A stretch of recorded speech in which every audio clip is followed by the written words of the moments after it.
Le MPSC fait donc l'ascenseur et s'apprête à vivre une intersaison difficile, ce qui est moins le cas pour vous, c'est le moins que l'on puisse dire, puisque vous avez une sacrée échéance qui vous attend et la Coupe du Monde en Espagne. Ben oui, j'ai eu... Est-ce que vous pouvez nous resituer un peu la sélection pour vous? La sélection, en fait, elle est arrivée complètement par hasard, puisqu'en fait, c'est un ancien joueur de Nîmes, M. Djebaili, qui était à l'époque directeur technique national du football en Algérie, donc qui me connaissait, mais pas plus que ça, et qui m'a contacté pour savoir si j'étais intéressé pour jouer en équipe d'Algérie. J'avais fait une ou deux sélections en équipe de France Espoir, donc c'est vrai que lorsque l'équipe d'Algérie est arrivée, je savais très bien que je n'avais pas peut-être le statut pour jouer en équipe de France, ça c'était sûr. Donc voilà, j'ai accepté, et en fait, j'ai fait les deux matchs qualificatifs pour la Coupe du Monde, match aller-retour, donc contre le Nigeria, alors que je ne connaissais aucun joueur de l'équipe d'Algérie. Après, bon, j'ai appris à les connaître, mais le premier match au Nigeria, devant 110 000 personnes, où tout le monde pensait qu'on allait subir une défaite retentissante, on est arrivé à gagner là-bas 2-0. Au match retour à Constantine, donc le dernier match qualificatif, on a gagné 2-1. Voilà, et puis de ce jour-là, je ne suis plus sorti de l'équipe nationale d'Algérie jusqu'en 86. C'est le début de la grande équipe d'Algérie du milieu des années 80, voilà, des années 80. Des années 80 avec beaucoup de joueurs locaux, des joueurs que personne ne connaissait, comme Belloumi, comme Madjer, comme Assad. Alors il y avait quelques joueurs connus qui jouaient en Europe, donc Mustapha Daleb, il y avait Nordine Kourichi, il y avait... oui, en fait on était très peu nombreux, hein. Il y avait on était 4 à jouer du championnat en France. De France. Voilà. Et tous les autres, c'était que des joueurs locaux. Et bon, après, pendant la Coupe du Monde, ils ont pu démontrer toutes les qualités qu'ils avaient, notamment Madjer, Massad, Belloumi et consorts. Ce mondial espagnol, vous le débutez face à la RFA de l'époque, puisqu'il y avait deux équipes, la RFA et la RDA. L'Allemagne était scindée en deux. C'était la RFA des Rummenigge, des Forster, des Kals, des Schumacher, pour ne citer que. Et ce premier match, vous créez la sensation, vous battez les champions d'Europe en titre. Comment vous liez l'avant-match et ce match-là? Il faut dire qu'on avait fait des matchs de préparation qui nous avaient quand même donné confiance. On avait joué le Pérou à Alger, on avait fait match nul 0-0, alors qu'ils avaient battu la France 3 jours auparavant. On avait fait l'Irlande, on les avait battus 2-0. On avait joué le Real de Madrid, on les avait battus 3-1. Et tout ça dans la même semaine. Donc au fil des matchs, on avait pris confiance. Et c'est vrai que une semaine avant, certains, notamment l'entraîneur de l'équipe d'Allemagne, avait fait des déclarations un petit peu sur l'Algérie et sur les joueurs algériens, où ils nous considéraient comme une sous-nation du football. Donc la motivation plus l'entame de notre match ont fait que c'est vrai que même si on était très très très impressionnés, parce que quand même ils avaient été champions d'Europe, ils avaient gagné tous leurs éliminatoires, ils n'avaient pas été battus depuis 4 ans, c'est vrai qu'on ne misait pas un copec sur nous. Hein. Voilà. Mais au fil du match, et ça s'est senti tout de suite, le premier quart d'heure où on a fait pratiquement que des femmes, et ensuite on s'est créé 2 ou 3 occasions, et pour finalement gagner ce match sans qu'il y ait scandale. Bon, les Allemands ouvrent le score par Rummenigge et puis finalement derrière très vite. Non, on ouvre le score. Ah, vous ouvrez le score? On ouvre le score. Ensuite, ils égalisent. Et sur l'engagement, on marque le deuxième but. Et donc, à mon avis, ils ne sont jamais relevés. On aurait pu marquer d'autres buts. Eux aussi, ils auraient pu égaliser. Mais bon, on a réussi à tenir le résultat et à créer la sensation de ce mondial. Tenir le résultat. Qui c'est que vous deviez vous coltiner, vous, sur votre côté, en face de vous? Moi, j'avais d'abord Rummenigge.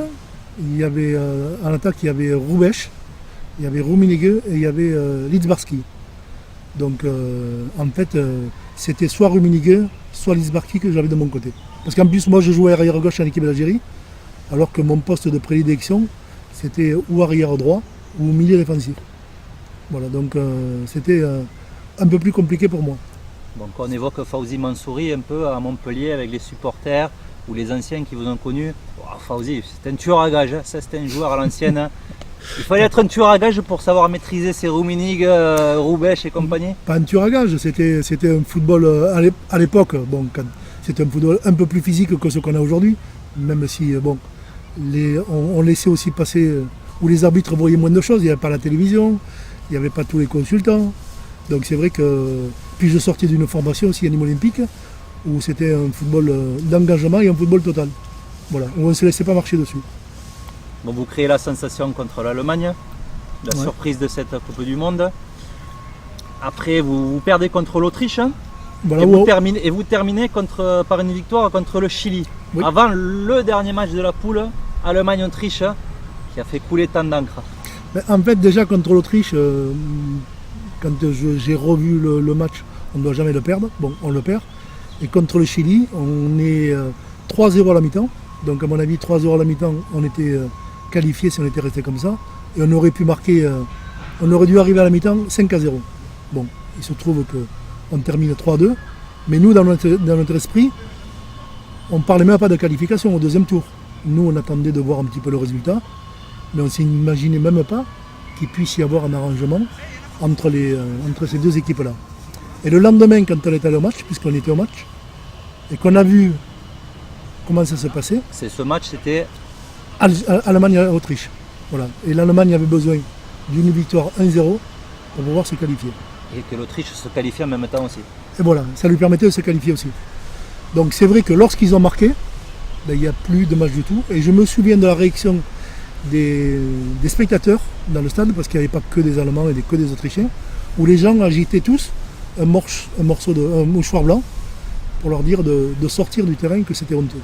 Parce que c'était de la passe à 10 pendant je sais, au moins 60 ou 70 minutes, ce qui aujourd'hui serait inacceptable et on aurait pris des sanctions. Et le regret qu'on a en fait, c'est que quand on voit après le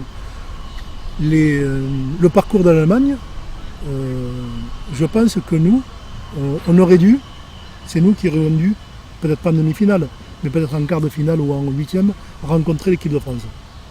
Voilà, ça c'est un des grands regrets que. Il n'y aurait pas eu Séville 82, il n'y aurait pas eu Baptiste Schumacher et peut-être l'équipe de France en finale ou l'Algérie. Non, je pense que l'équipe de France, oui, aurait été en finale.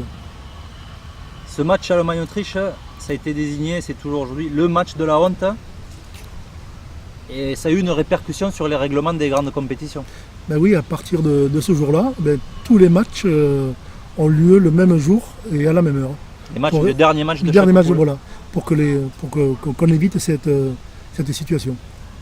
Cela reste un de vos plus grands regrets. Comment vous vous souvenez un peu de l'état dans lequel vous étiez après dans le stade, tous les joueurs? Non, parce qu'on ne s'est pas rendu compte sur le coup qu'on était éliminé. C'est 6 mois ou un an après où on s'est rendu compte effectivement qu'on était passé à côté de quelque chose. Voilà. Le problème, c'est qu'il n'y avait pas de règlement, qu'ils avaient le droit de faire ça. Et voilà, peut-être que notre fédération aurait dû protester, que la FIFA aurait dû faire quelque chose contre ce match-là.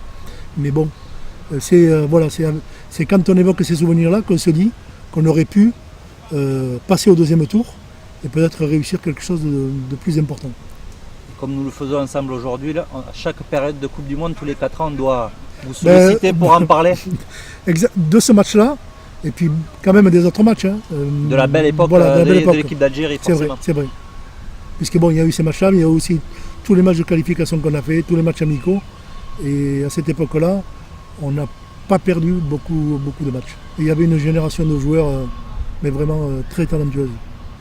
Bon, pour évoquer la fin de saison, la deuxième partie de saison du MPSC, Sambou et Karim Maroc, donc, qui est avec l'équipe d'Algérie. Le MPSC termine pour la 3e saison consécutive pas loin de la place de barrage d'accession, 5e à 2 points d'Alès. Bon, c'est encourageant pour la suite. Mais vous préparez donc cette Coupe du Monde au Mexique? Oui. La Coupe du Monde au Mexique ne sera pas aussi exceptionnelle ou avec des matchs aussi mythiques peut-être que celle d'Espagne, mais vous êtes quand même dans un groupe où il y a le Brésil. On a le Brésil, on a l'Espagne et on a l'Irlande du Nord. Donc c'est un groupe très difficile, très compliqué. En plus, on doit jouer à Guadalajara, dans le stade de Jalisco, qui est le stade mythique de l'équipe du Brésil. Voilà. Donc la preuve, c'est qu'après il y aura un France-Brésil dans ce stade-là. Et on attaque le premier match par l'équipe d'Irlande du Nord où on fait un match nul, avec un match correct où on aurait pu gagner. Ensuite, on joue le Brésil, où là on fait un très grand match. Et malheureusement, on perd 1-0. Et le dernier match où on joue contre l'équipe d'Espagne et on perd 3-1. Voilà, donc on quitte cette Coupe du Monde avec le sentiment d'être passé aussi à côté. Avec pratiquement les mêmes joueurs que 82, avec une génération un peu plus d'expérience, mais où on est passé un petit peu, notamment le match contre l'Espagne à travers. Ce Brésil de 86, c'était à peu près le même que 82, une des plus belles équipes que le Brésil ait connues apparemment. Oui, mais c'est pareil, là, quand vous avez la chance de côtoyer ces joueurs dans le couloir qui mène au terrain, ce sont des joueurs que vous avez vus ou à la télé, ou Falcao, Socrates, Junior. D'abord vous les regardez comme un petit enfant. Bon, et puis après sur le terrain, on essaie de donner le maximum. Et finalement, c'est vrai qu'on perd 1-0, mais en ayant démontré que l'équipe d'Algérie avait le niveau pour jouer cette Coupe du Monde. Est-ce que c'est la fin de la période dorée de l'équipe d'Algérie, cette Coupe du Monde 86? Oui. Sauf qu'après, il y a une nouvelle génération qui est arrivée. Et en 90, ça a été la première victoire en Coupe d'Afrique de l'équipe d'Algérie qui a eu lieu en Algérie. Mais après, ça a été le désert jusqu'en 2010.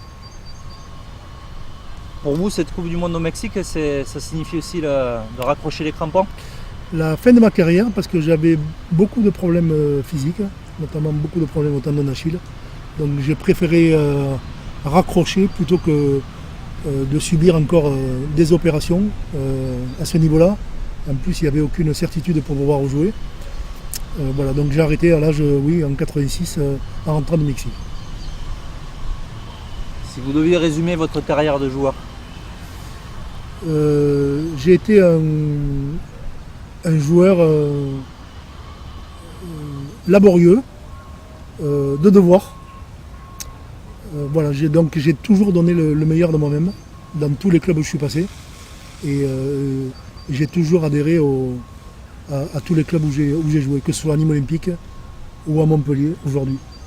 Je suis encore plus supporter de Montpellier aujourd'hui que Nîmes Olympique. Voilà.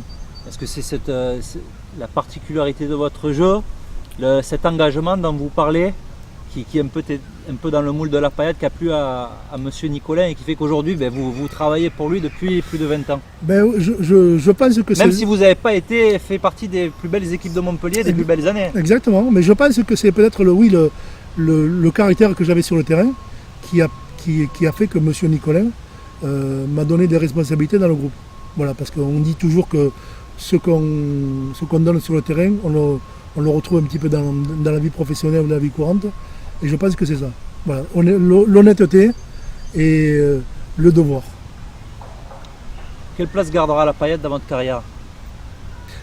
Moi, j'ai que des bons souvenirs, parce que c'est grâce à la paillade qui m'a permis de jouer une Coupe du Monde, déjà. Sinon, j'aurais peut-être jamais pu y arriver. Et ensuite, rencontrer les meilleurs amis que j'ai, notamment Jean-Louis Gasset, qui est un ami que j'ai connu à Montpellier, alors qu'on se détestait cordialement quand on jouait l'un contre l'autre, lui à Montpellier et moi à Nîmes. Et puis après toutes les rencontres que j'avais à Montpellier, notamment le président, voilà, surtout.